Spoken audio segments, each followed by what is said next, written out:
Pemirsa, Bupati Mimika Eltinus Omaleng ditangkap penyidik KPK atas dugaan korupsi rumah ibadah. Kamis pagi, Eltinus Omaleng diterbangkan ke Jakarta untuk diperiksa.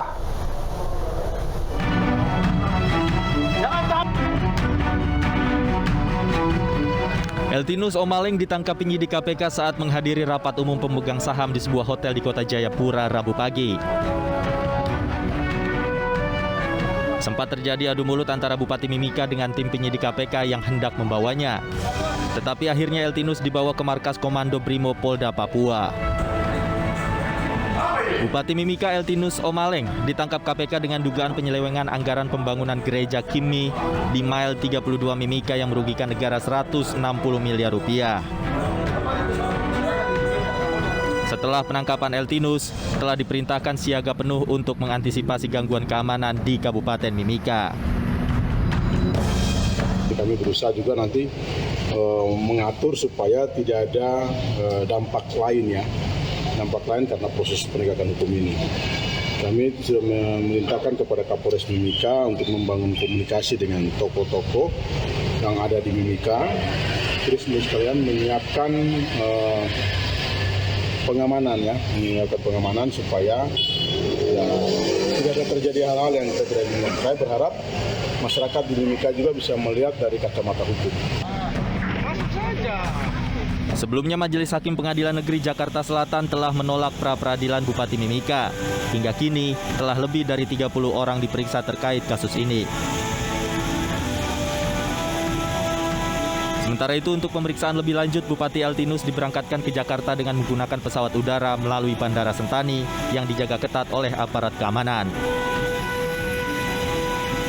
Dari Jayapura, Papua, Edi Siswanto, iNews melaporkan. Pemirsa, puluhan koruptor dinyatakan bebas bersyarat dan resmi menghirup udara bebas. Mereka bebas bersyarat usai menjalani hukuman penjara karena dianggap berkelakuan baik.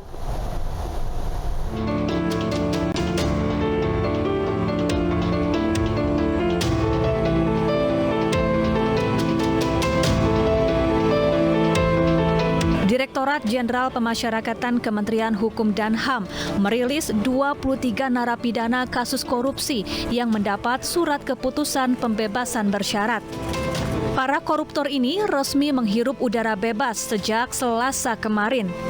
Pembebasan bersyarat ini disebut-sebut telah sesuai dengan aturan perundang-undangan.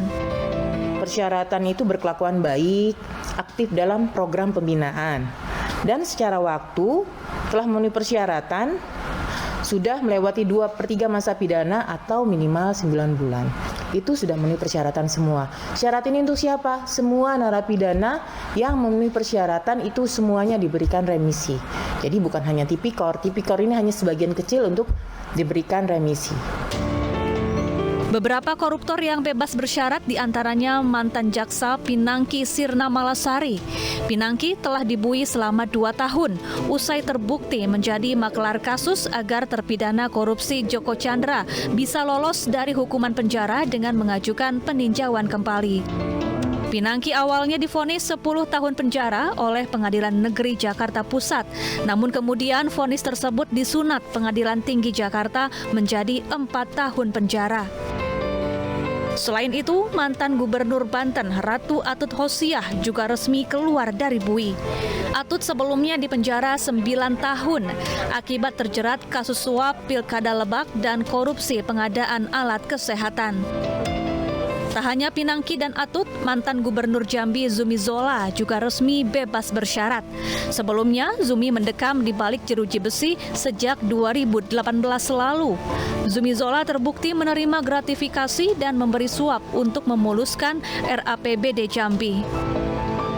Mantan Menteri Agama sekaligus koruptor dana haji Surya Dharma Ali dan mantan Hakim Konstitusi penerima suap Patrialis Akbar juga mendapat keberuntungan bebas bersyarat.